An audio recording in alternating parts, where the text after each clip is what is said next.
At 2:41 a.m., while most of Europe slept, believing banks were dull, regulated, and painfully safe, hundreds of millions of euros were already racing through a quiet branch in Estonia, changing names, switching accounts, and dissolving into the global financial system so smoothly that not a single alarm dared to interrupt the night. And there is one internal warning about this money that executives would later insist they never saw. If you love scam stories where the crime wears a suit, speaks politely, and hides behind paperwork instead of masks, subscribe to ScamSphere right now so you do not miss what comes next. And tell me in the comments where you are watching from right now. Because this story did not begin with a hacker or a heist. It began with trust. Danske Bank was supposed to be one of the good ones.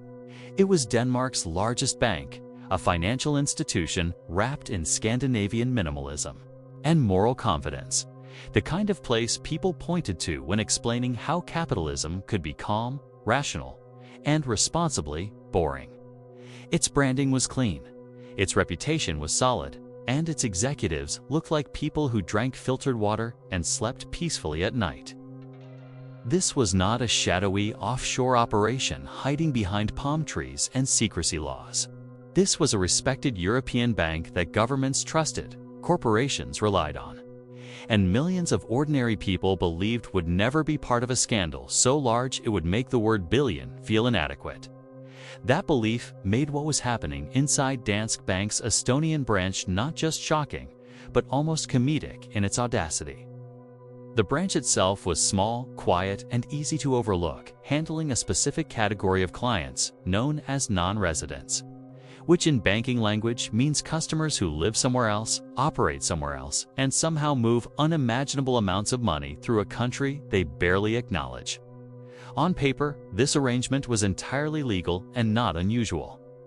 In reality, it was the perfect environment for money that wanted to disappear without looking like it was running. Between 2007 and 2015, roughly 800 billion euros in suspicious transactions passed through this single branch. Not profits, not assets under management, but raw transactional flow. Money entering, spinning around, and exiting faster than accountability could catch up. To put that into perspective, this was not just a large number, it was a number so large it stopped behaving like reality. Entire national economies operate on less money than that. And yet this river of cash moved quietly, politely, and repeatedly through a bank that insisted it was under control. The clients responsible for this flow were shell companies by the thousands. Corporate ghosts registered in jurisdictions where transparency was optional and ownership was more of a philosophical concept than a legal requirement.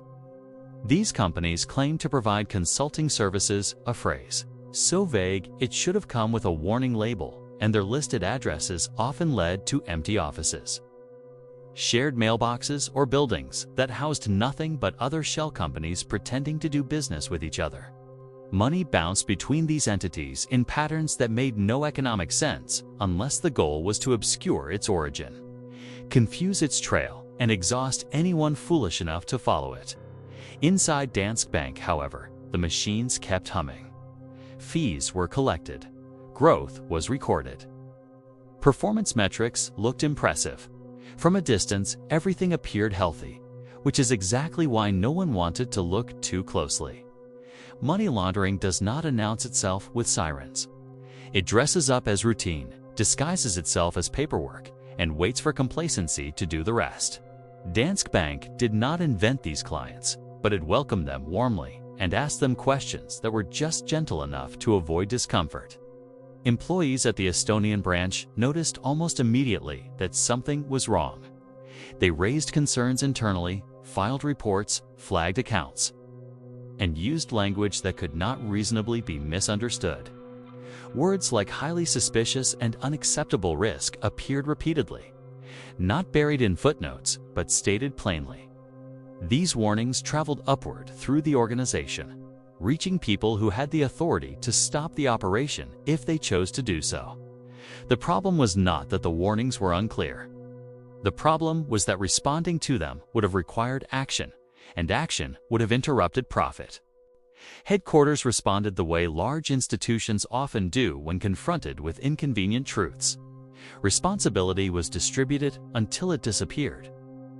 Local management was trusted to manage local risk.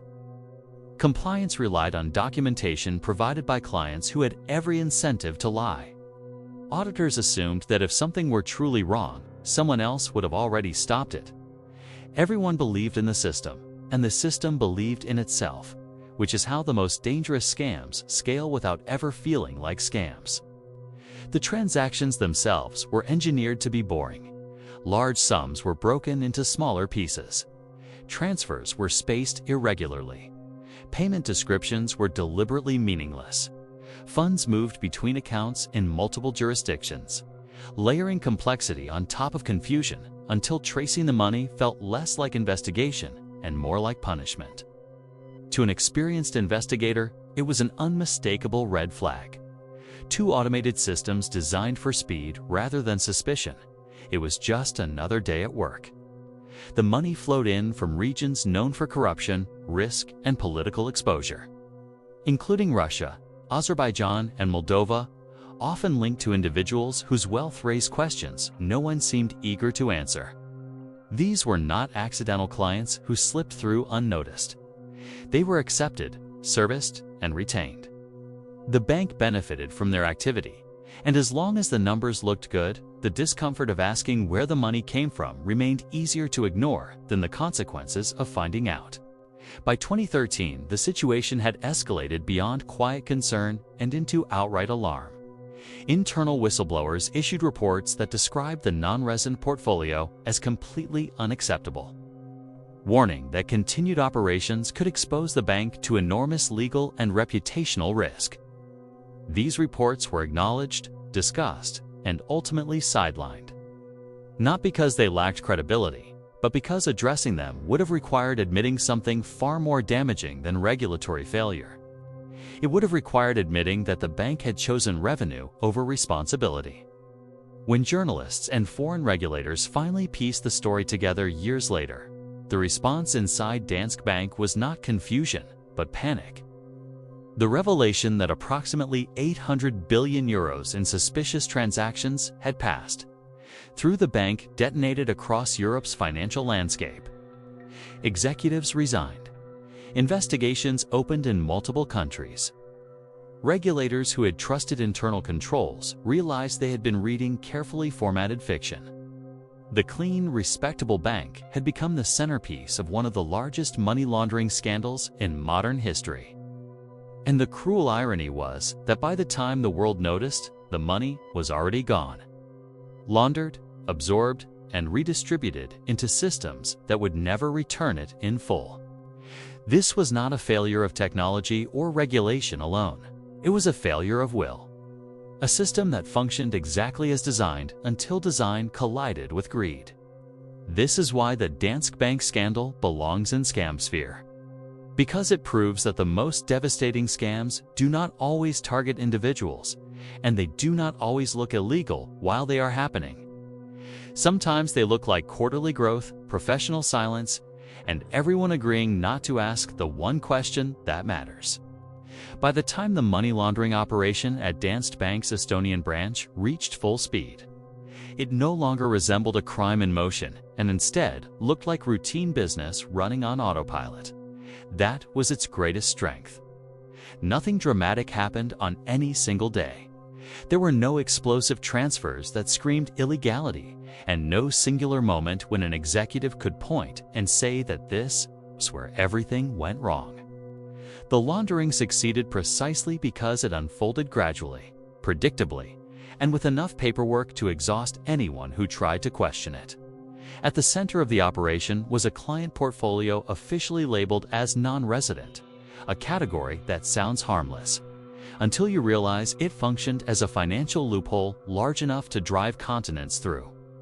These clients did not live in Estonia, rarely visited Denmark, and conducted business that appeared to exist entirely on paper. They moved money across borders with astonishing frequency, often transferring millions of euros in and out within days or even hours.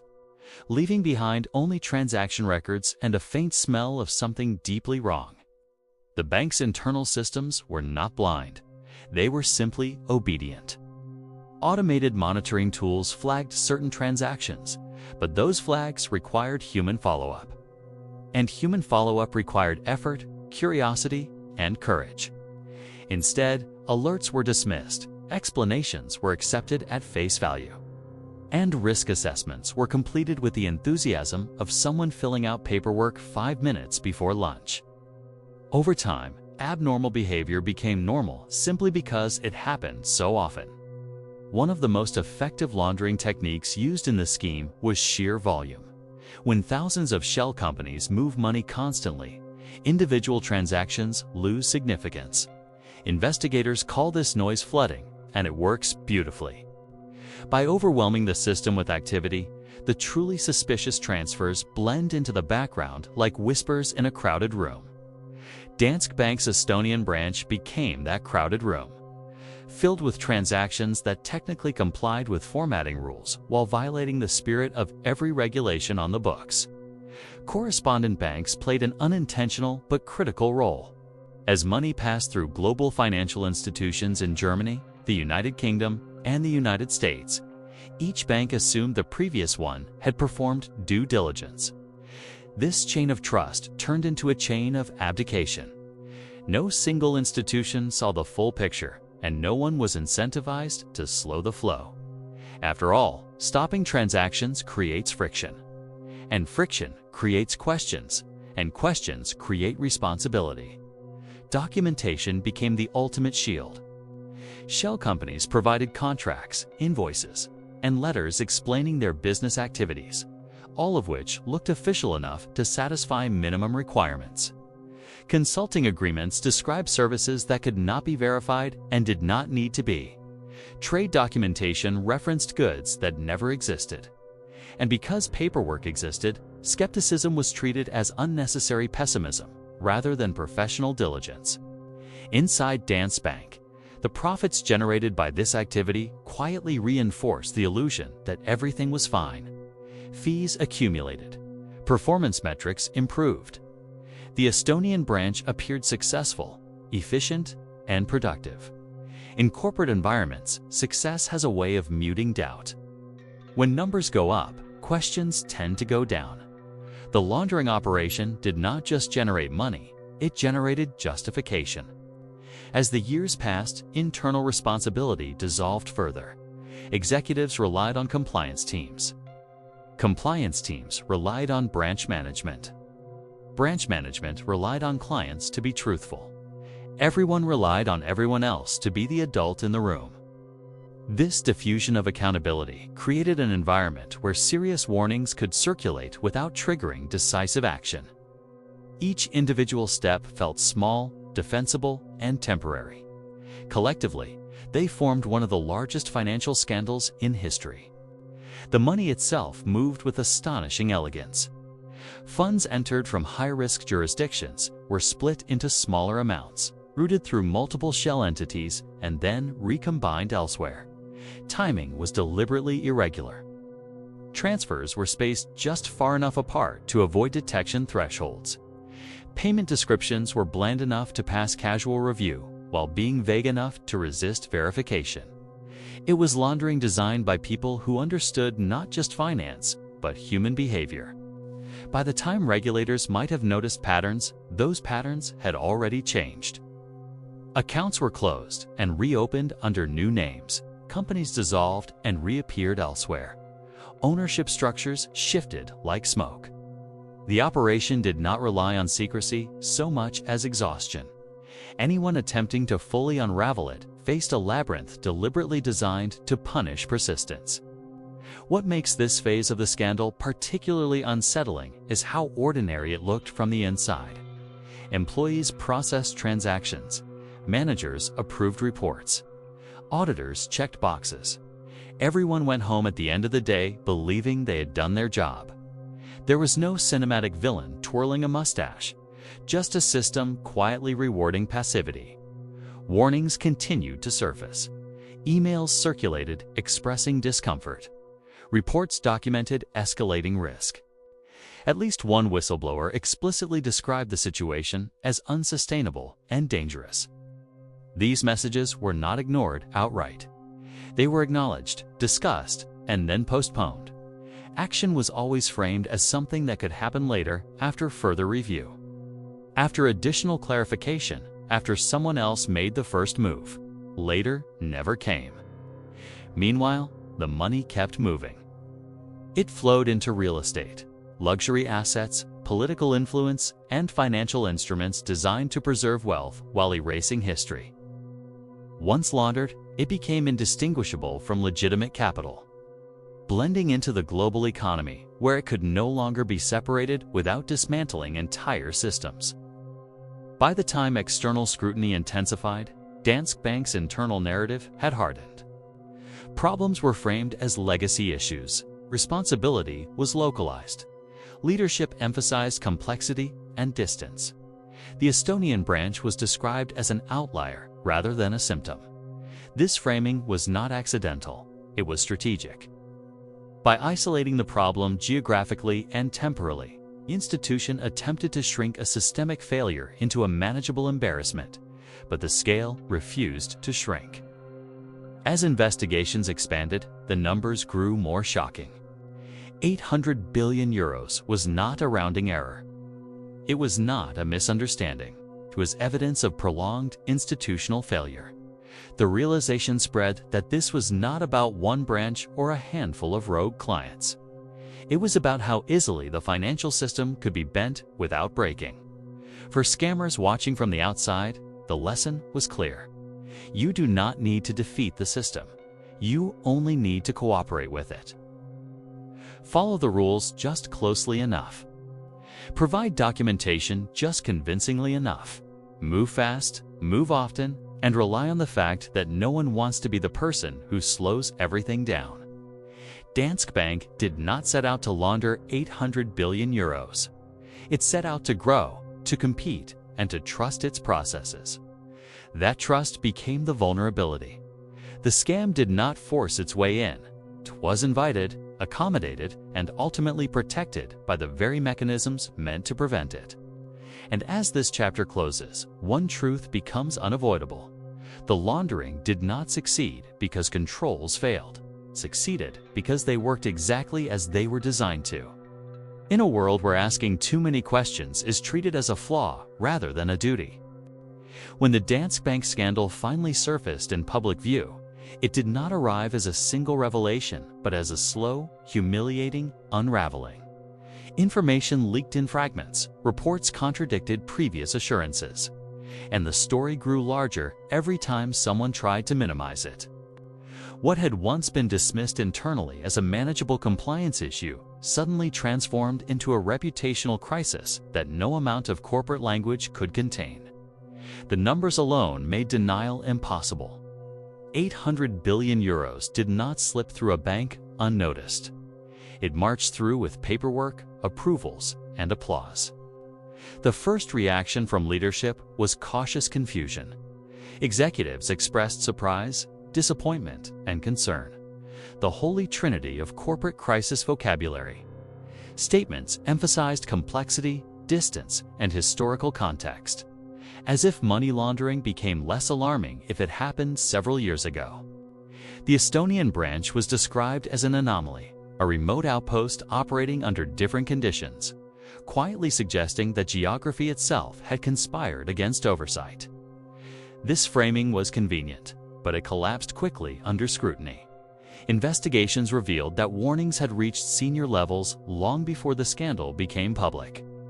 Internal audits, whistleblower reports, and compliance assessments had repeatedly highlighted severe deficiencies. These documents were not vague or speculative. They were explicit. They described unacceptable risk, systemic failure, and potential criminal exposure. The fact that these warnings had been acknowledged but not acted upon became one of the most damning aspects of the entire affair. It suggested not ignorance, but tolerance. As pressure mounted, resignations followed. Senior executives stepped down, not necessarily admitting fault, but accepting responsibility in the carefully scripted way corporate culture prefers. Each departure was presented as a necessary step toward renewal, even as critics pointed out that accountability seemed to evaporate the higher one climbed. The people who processed transactions lost jobs. The people who approved strategies retired comfortably. This imbalance was not unique to Danske Bank, but it was impossible to ignore. Regulators across Europe and the United States launched investigations that moved with the deliberate pace of institutions suddenly aware they were late to the scene. Authorities in Denmark, Estonia, France, and the United States examined how such a massive volume of suspicious transactions had passed through multiple financial systems without decisive intervention. Each regulator uncovered failures, not just at Danske Bank, but across the interconnected network of correspondent banks that had facilitated the flows. The scandal stopped being about one institution and started becoming about the system itself. Fines followed, measured in billions rather than millions, a scale that signaled seriousness without necessarily delivering justice. Settlements were negotiated. Compliance programs were overhauled. Consultants were hired to explain to executives what their own policies already said. Public apologies were issued with carefully calibrated regret, expressing sorrow without admitting intent. The bank promised reform, transparency, and a renewed commitment to ethical standards, phrases that sounded reassuring precisely because they were familiar. Meanwhile, the money remained largely unrecovered. Laundered funds do not wait around for investigations to conclude. They embed themselves in assets, investments, and influence networks that are extraordinarily difficult to unwind. By the time enforcement actions began, the financial trail had gone cold, absorbed into a global economy that does not ask where capital comes from once it has been sufficiently scrubbed. The damage was not just financial, it was moral. Perhaps the most uncomfortable realization was how ordinary the behavior had been. There was no single villain, no dramatic confrontation, no moment where someone slammed a desk and demanded answers. Instead, there were meetings, memos, and postponed decisions. The scandal exposed how easily large institutions can normalize unacceptable risk when it aligns with profit and convenience. Money laundering did not overwhelm the system. It blended into it. Public trust eroded quickly. Customers questioned whether banks truly acted as guardians of financial integrity or merely as pipelines for whoever paid the highest fees. Politicians demanded reforms while quietly acknowledging that similar vulnerabilities existed within their own national institutions. The Danske Bank case became a reference point, a cautionary tale cited in policy discussions and compliance trainings around the world. And yet, despite all the outrage, the fundamental architecture of global finance remained largely unchanged. New rules were introduced, reporting requirements increased, penalties grew harsher on paper, but the same incentives persisted. Speed was still rewarded, growth was still celebrated, and asking too many questions was still treated as inefficiency rather than diligence. The collapse of Danske Bank's reputation was dramatic, but it was also revealing. It showed that massive financial wrongdoing does not require malicious intent at every level. It requires something far simpler and far more common: a collective willingness to look away. The scandal was not just a failure of controls or leadership. It was a failure of priorities. As the dust settled, one truth became unavoidable. The laundering operation did not survive because no one knew. It survived because enough people knew and chose not to act. That realization lingered long after headlines faded, leaving behind a question that no fine or resignation could fully answer. If this could happen here, under these conditions, how many similar stories were still quietly unfolding elsewhere, waiting for someone to stop pretending everything was fine? In the end, the most unsettling aspect of the Danske Bank scandal was not the staggering number attached to it, but how unremarkable the process appeared while it was happening. There were no ski masks, no midnight server breaches, and no desperate victims pleading for their savings. The laundering of approximately 800 billion euros unfolded through spreadsheets, approvals, and polite professional language. It looked exactly like modern banking. That is why it worked. This was not a case of criminals overpowering a system. It was a case of criminals cooperating with it. Every step followed established procedures closely enough to avoid triggering decisive intervention. Documents existed. Boxes were checked. Explanations were provided. The machinery of finance did not break under pressure. It performed as expected in an environment where efficiency mattered more than skepticism. The scandal exposed a fundamental truth about global finance that regulators rarely admit out loud. The system is optimized for movement, not meaning. Money is expected to flow quickly, cleanly, and without friction. When friction appears, it is treated as a problem to be solved rather than a warning to be investigated. Danske Bank's Estonian branch did not invent this reality. It exploited it. As reforms were announced and oversight tightened, a familiar cycle emerged. New compliance frameworks promised vigilance. New reporting requirements pledged transparency. New leadership vowed cultural change. These responses were not insincere, but they were also not revolutionary. They addressed symptoms rather than incentives. The same pressures that rewarded growth over caution remained firmly in place, quietly encouraging institutions to push boundaries as long as profits followed. The broader financial world absorbed the scandal and moved on. Other banks reviewed their exposure, updated their policies, and reassured stakeholders that lessons had been learned. Yet beneath the surface, the architecture remained vulnerable. Correspondent banking relationships continued. Shell companies continued to exist. Jurisdictions that thrived on opacity continued to profit from it. The Danske Bank case became a warning story, but not a turning point. What makes this scandal especially relevant to ScamSphere is how it challenges the traditional idea of a scam. No one was tricked into handing over money directly. No emotional manipulation was required.